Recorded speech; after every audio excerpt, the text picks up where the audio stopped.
ವಿಜಯಪುರದಲ್ಲಿ ಬಿಡಿಎ ಮತ್ತೆ ಬಿಡಿಎ ಅಂತ ಕರೀತೇವೆ, ಬಿಡಿಎ ಜೀವಂತದೋ ಇಲ್ಲೋ? ಕಳೆದ 10 ವರ್ಷಗಳಿಂದ ಬಿಡಿಎದಿಂದ ಯಾವುದೇ ಬಡವರಿಗೆ ಸೈಟ್ ಆಗಲಿ ಮನೆಗಳ ಯೋಜನೆಗಳಾಗಲಿ ಇವತ್ತು ಪ್ರಾರಂಭಗೊಂಡಿಲ್ಲ. ಸಂಶಯ ಬರ್ಲಿಕ್ಕತ್ತದ, ಆ ಕಚೇರಿಯನ್ನಾದರೂ ಯಾಕೆ ಇಟ್ಟಿದ್ರಿ ನೀವು? ವ್ಯಾಪಕ ಭ್ರಷ್ಟಾಚಾರ ತಾಂಡವಾಡ್ಲಿಕ್ಕತ್ತದ. ಎನ್ನೇ ಪ್ಲಾಟ್ ಮಾಡುವವರ ಜೋಡಿ ನೀವು ಕೂಡಿಕೊಂಡು ಬಡವರ ಕನಸಿನ ನಿವೇಶನಗಳಿಗೆ ಕೊಳ್ಳೆ ಇಡುವಂತ ಕೆಲಸ ಮಾಡ್ತಾ ಇದ್ದಾರೆ. ಬಿಡಿಎ ಇದ್ದು ಉಪಯೋಗ ಏನು? ಬಿಜಾಪುರದಿಂದ ವಿಜಯಪುರ ಆಯಿತು, ನಗರ ಪಾಲಿಕೆಯಿಂದ ಮಹಾನಗರ ಪಾಲಿಕೆ ಆಯಿತು. ಇಲ್ಲಿವರೆಗೆ ಒಂದೇ ಒಂದು ನಿವೇಶನವನ್ನು ಬಡವರಿಗೆ ಕೊಟ್ಟಿಲ್ಲ. ಕಾರಣ ಏನು? ಜನಪ್ರತಿನಿಧಿಗಳು ಉತ್ತರ ಕೊಡಬೇಕಾಗ್ತದೆ. ಪಕ್ಷಾತೀತವಾಗಿ ಹೇಳ್ತೇನೆ, ಅದು ಕಾಂಗ್ರೆಸ್ ಇರ್ಬೋದು, ಇನ್ಯಾವುದೋ ಪಕ್ಷ ಇರ್ಬೋದು, ಬಿಜೆಪಿ ಇರ್ಬೋದು, ಯಾವುದೇ ಇರ್ಬೋದು, ಯಾವ್ಯಾವ ಸರ್ಕಾರದೊಳಗೆ ಇಲ್ಲಿವರೆಗೆ 10 ವರ್ಷಗಳಿಂದ ವಿಜಯಪುರ ನಗರದ ಜನತೆಗೆ, ಬಡ ಜನತೆಗೆ ಕಡಿಮೆ ರೇಟ್ನಲ್ಲಿ ನೀವು ನಿವೇಶನ ಕೊಡುವಂತ ಕೆಲಸ ಮಾಡಿಲ್ಲ. ಯಾಕೆ? ಅಷ್ಟೇ ಅಲ್ಲ, ನಡಬರ್ಕೊಂದು ಬಾರಿ ಅನೇಕ ಹಣವನ್ನು ತಗೊಂಡು ಅಪ್ಲಿಕೇಶನ್ ಕರೆದು ಅದು ಏನಾಯ್ತು ಅನ್ನೋದ್ರ ಬಗ್ಗೆನೂ ಇವತ್ತು ಅಧಿಕೃತ ಮಾಹಿತಿ ಇಲ್ಲ. ಇವತ್ತು ವಿಜಯಪುರದ ಏನೇ ಪ್ಲಾಟ್ ತಗೊಳ್ಳಿಕ್ಕೆ ಹೋದ್ರಂದ್ರೆ ಸಾರ್ವಜನಿಕರ ಪರಿಸ್ಥಿತಿ ಹೆಂಗಾಗತ್ತಪ್ಪ ಅಂದ್ರೆ, ನಮ್ಮ ಶರಣವ್ರು ಹೇಳ್ತಾ ಇದ್ದಿದೆ, ಈಗ ಕನಿಷ್ಠ 2,500 4,000 ರೂಪಾಯಿ ಪರ್ ಸ್ಕ್ವೇರ್ ಫೀಟ್ ಇದೆ. ಹಾಗಿದ್ರೆ ಬಡವರು ನಿವೇಶನ ಗಗನ ಕುಸುಮಾಗಿತ್ತು ಪಡೆದುಕೊಳ್ಳು. ಹಂಗಿದ್ರೆ ಬಿಡಿಎ ಯಾಕದ ಇಲ್ಲಿ? ಇದರ ಅವಶ್ಯಕತೆ ಆದರೂ ಏನು? ಅಲ್ಲಿರುವಂತಹ ಅಧಿಕಾರಿಗಳ ಕೆಲಸ ಆದರೂ ಏನು ಅನ್ನೋದು ಇವತ್ತು ವಿಜಯಪುರದ ಸಾರ್ವಜನಿಕರ ಯಕ್ಷ ಪ್ರಶ್ನೆಯಾಗಿದೆ. ಇನ್ನೊಂದು ಸೂಕ್ಷ್ಮ ಹಾಗೂ ಬಹಳ ನೋವಿನ ವಿಚಾರ, ಆರ್ಕಿಯಾಲಜಿಕಲ್ ಡಿಪಾರ್ಟ್ಮೆಂಟ್. ಮಹಾನಗರ ಪಾಲಿಕೆಯಲ್ಲಿ ಭ್ರಷ್ಟಾಚಾರ ತಾಂಡವವಾಡ್ತಾ ಇದೆ. ಇವತ್ತು ತಮ್ಮ ಗಮನಕ್ಕೂ ಬಂದಿರಬಹುದು, ಈ ಸತ್ತು ಅಂತ ಹೇಳಿ ಮಾಡುವಂಥದ್ದು ಕಡ್ಡಾಯ ಆಗಿದೆ. ಈ ಸತ್ತು ಮಾಡ್ಲಿಕ್ಕೆ ಹೋದ್ರೆ ಒಂದೇ ಒಂದು ಈ ಸತ್ವ ಸರಳವಾಗಿ ಆಗ್ತಾ ಇಲ್ಲ.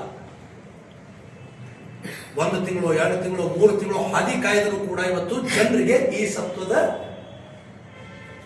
ರಿಜಿಸ್ಟರ್ಡ್ ಕಾಪಿ ಪಡೆದುಕೊಳ್ಳಲು ಸಾಧ್ಯವಾಗ್ತಾ ಇಲ್ಲ. ಕಾರಣ ಏನು? ಸರ್ಕಾರವೇ ಹೇಳುತ್ತದೆ, ದಿನನಿತ್ಯ ಸಚಿವರು ಹೇಳ್ತಾರೆ, ಈ ಸತ್ತು ಮಾಡಿದ್ದೇವೆ, ಪಾರದರ್ಶಕ ಮಾಡಿದ್ದೇವೆ, ಭ್ರಷ್ಟಾಚಾರ ನಿಗ್ರಹ ಮಾಡ್ತಾ ಇದ್ದೇವೆ. ಎಲ್ಲಿ ಸಿಗ್ತಾ ಇದೆ?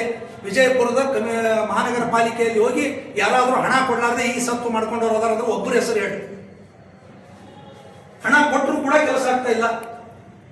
ಭ್ರಷ್ಟಾಚಾರ ಸಂಪೂರ್ಣ ತಾಂಡವಾಡ್ತಾ ಇದೆ. ಒಂದು ಮಹಾನಗರ ಪಾಲಿಕೆಯಲ್ಲಿ ನಿವೇಶನ ಮನೆ ಕಟ್ಟಲಿಕ್ಕೆ ಪರ್ಮಿಷನ್ ತಗೊಳ್ಳಿಕ್ಕೆ ಹೋದ್ರೆ ಕನಿಷ್ಠ 6 ತಿಂಗಳ ಸಮಯ ತಗೊಳ್ಳಿಕತ್ತಾರೆ.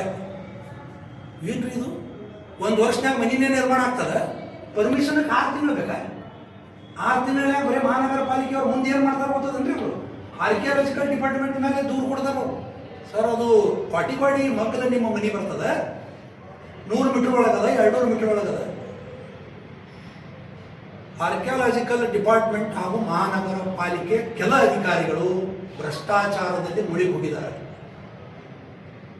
ಇದರ ಬಗ್ಗೆ ಜನಪ್ರತಿನಿಧಿಗಳು ಗಮನ ಕೊಡ್ತಾ ಇಲ್ಲ. ಸಾರ್ವಜನಿಕರಿಗೆ ಅವತ್ತು ಪರ್ಮಿಷನ್ ತಗೊಂಡು ಮನೆ ಕಟ್ಟುವುದು ಅಸಾಧ್ಯದ ಮಾತಾಗಿದೆ. ಏನ್ ನಡೀತಾ ಇದೆ ವಿಜಯಪುರ ನಗರದಲ್ಲಿ? ಇದಕ್ಕೆ ಎಲ್ಲರೂ ಉತ್ತರ ಕೊಡಬೇಕಾಗ್ತದೆ. ಹಂಗಂದ್ರೆ ಬಡವರು ಇವತ್ತು ಏನಾದರೂ ಒಂದು ಮನೆ ಮುಂದೆ ಒಂದು ರಿಪೇರಿ ಮಾಡ್ಲಿಕ್ಕೆ ಹೋದ್ರೆ, ಒಂದು ಏನಾದ್ರು ಉಸುಕು ತಂದು ಹೋದ್ರೆ ಬಂದು ಮುನ್ಸಿಪಾಲಿಟಿ ಅವರು ಅದಕ್ಕೆ ದಂಡ ಹಾಕ್ತಾರೆ, ಅಲ್ಲಿ ಬಂದು ಹಣ ತಿಂತಾರೆ. ಪರ್ಮಿಷನ್ ಹೋದ್ರೆ ಪರ್ಮಿಷನ್ ಕೊಡ್ತಾ ಇಲ್ಲ. ಆರ್ಕಿಯಾಲಜಿಕಲ್ ಡಿಪಾರ್ಟ್ಮೆಂಟ್ಗೆ ಯಾಕೆ ಹೋಗ್ಬಾರ್ದು? ಒಂದು ಸರ್ವಪಕ್ಷ ನಿಯೋಗ ತಗೊಂಡು ಯಾಕೆ ಹೋಗ್ಬಾರ್ದು? ಎಲ್ಲ ರಾಜಕಾರಣಿಗಳು, ಎಲ್ಲ ಪ್ರಮುಖ ಹೋರಾಟಗಾರರು ಕರ್ಕೊಂಡು ಹೋಗಿ ನಾವು ಬರ್ತೇವೆ, ಸ್ವಂತ ಖರ್ಚು ಹಾಕೊಂಡು ಬರ್ತೇವೆ. ದೇಶದ ಪ್ರಧಾನಿ ನರೇಂದ್ರ ಮೋದಿ ಅವ್ರ ಕಡೆ ಹೋಗೋಣ. ವಿಜಯಪುರದ ಆರ್ಕಿಯಾಲಜಿಕಲ್ ಸಮಸ್ಯೆ ಇಷ್ಟೊಂದು ಗಂಭೀರ ಅದ ಅಂದ್ರೆ, ಸ್ಮಾರಕಗಳೇ 55ಕ್ಕೂ ಅಧಿಕ ಸ್ಮಾರಕಗಳು ವಿಜಯಪುರ ನಗರನಾಗ ಅದಾವ. ಮಾನ್ಯುಮೆಂಟ್ಸ್ ಅಂತ ಕರಿತೀವಿ ನಾವು. ಕಾಟಿಗಾಡಿ ಮಾನ್ಯುಮೆಂಟ್ ಅಲ್ಲ. ಇದನ್ನು ತಿಳಿಸುವಂತ ಕೆಲಸ ಆಗ್ತಾ ಇಲ್ಲ ಜನಪ್ರತಿನಿಧಿಗಳ ಕಡೆ. ಕಾಟಿಗಾಡಿ ಎದಕ್ಕೆ? ಹಿಂದೆ ಆದಿಲಶಾಹಿ ಕಾಲದೊಳಗೆ ವಿಜಯಪುರವನ್ನು ರಕ್ಷಣೆ ಮಾಡಲಿಕ್ಕೆ, ಆಕ್ರಮಣಕಾರನ ರಕ್ಷಣೆ ಮಾಡಲಿಕ್ಕೆ ಅದೊಂದು ಗೋಡೆಯನ್ನು ನಿರ್ಮಿಸಿದ್ರು ವಿಜಯಪುರದ ಸುತ್ತಮುತ್ತ. ಅದು ಸ್ಮಾರಕ ಅಲ್ಲ. ಕಾಟಿಗಾಡಿ ಸುತ್ತಮುತ್ತ ಮನೆ ಇದ್ದವರಿಗೆ ಪರ್ಮಿಷನ್ ಸಿಗ್ತಾ ಇಲ್ಲ. ಕಟ್ಟಡ ಪರ್ಮಿಷನ್ ಅಷ್ಟೇ ಅಲ್ಲ, ಮಹಾನಗರ ಪಾಲಿಕೆಯಲ್ಲಿ ಯಾವುದೇ ಅಧಿಕೃತ ದಾಖಲೆಯನ್ನು ಕೊಡ್ತಾ ಇಲ್ಲ, ನಿಮ್ದು ಆರ್ಕಿಯಾಲಜಿಕಲ್ ಡಿಪಾರ್ಟ್ಮೆಂಟ್ಗೆ ಸಂಬಂಧ ಬರ್ತದೆ ಅಂತೇಳಿ. ಅಂದ್ರೆ ಅವ್ರದ್ದು ಇವ್ರದ್ದು ಮಿಲಾಪದ ಅಲ್ಲಿ. ಮಹಾನಗರ ಪಾಲಿಕೆ ಆರ್ಕಿಯಾಲಜಿಕಲ್ ಡಿಪಾರ್ಟ್ಮೆಂಟ್ದವ್ರು ಕೂಡ ಸಾರ್ವಜನಿಕರನ್ನು ಲೂಟಿ ಮಾಡ್ತಾ ಇದ್ದಾರೆ. ನೇರವಾಗಿ ಹೇಳ್ತಾ ಇದ್ದೀನಿ ನಾವು. ಇದು ಕೇವಲ ಪತ್ರಿಕಾಗೋಷ್ಠಿ ಮುಖಾಂತರ ನಾವು ಎಚ್ಚರಿಕೆ ಕೊಡ್ತಾ ಇಲ್ಲ. ಬರುವಂಥ ದಿನಗಳಲ್ಲಿ ಇದನ್ನು ಏನರ ತಕ್ಷಣ ಬಗೆಹರಿಸದೆ ಹೋದ್ರೆ ಎಲ್ಲ ಸಾರ್ವಜನಿಕರು ಬೀದಿಗಳಿಗೆ ಹೋರಾಟ ಮಾಡ್ತೀವಿ. ಇನ್ನು ಮುಂದೆ ನಾವು ಯಾರೂ ಪರ್ಮಿಷನ್ಗೆ ಹಾದಿ ಕಾಯಂಗಿಲ್ಲ. ಅಷ್ಟೇ ಅಲ್ಲ, ಕ್ವಾಟಿ ಇರೋ ಸಂಬಂಧ ಯಾವುದೇ ಬ್ಯಾಂಕ್ ಆಗಲಿ ಸಹಕಾರಿ ಸಂಘಗಳಾಗಲಿ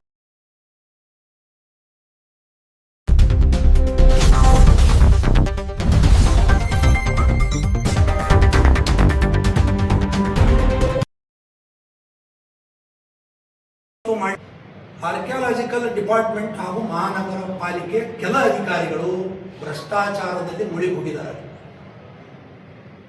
ಇದರ ಬಗ್ಗೆ ಜನಪ್ರತಿನಿಧಿಗಳು ಗಮನ ಕೊಡ್ತಾ ಇಲ್ಲ. ಸಾರ್ವಜನಿಕರಿಗೆ ಅವತ್ತು ಪರ್ಮಿಷನ್ ತಗೊಂಡು ಮನೆ ಕಟ್ಟುವುದು ಅಸಾಧ್ಯದ ಮಾತಾಗಿದೆ. ಏನ್ ನಡೀತಾ ಇದೆ ವಿಜಯಪುರ ನಗರದಲ್ಲಿ? ಇದಕ್ಕೆ ಎಲ್ಲರೂ ಉತ್ತರ ಕೊಡಬೇಕಾಗ್ತದೆ. ಹಂಗಂದ್ರೆ ಬಡವರು ಇವತ್ತು ಏನಾದರೂ ಒಂದು ಮನೆ ಮುಂದೆ ಒಂದು ರಿಪೇರಿ ಮಾಡ್ಲಿಕ್ಕೆ ಹೋದ್ರೆ, ಒಂದು ಏನಾದ್ರು ಉಸುಕು ತಂದು ಹೋದ್ರೆ ಬಂದು ಮುನ್ಸಿಪಾಲಿಟಿ ಅವರು ಅದಕ್ಕೆ ದಂಡ ಹಾಕ್ತಾರೆ, ಅಲ್ಲಿ ಬಂದು ಹಣ ತಿಂತಾರೆ. ಪರ್ಮಿಷನ್ ಹೋದ್ರೆ ಪರ್ಮಿಷನ್ ಕೊಡ್ತಾ ಇಲ್ಲ.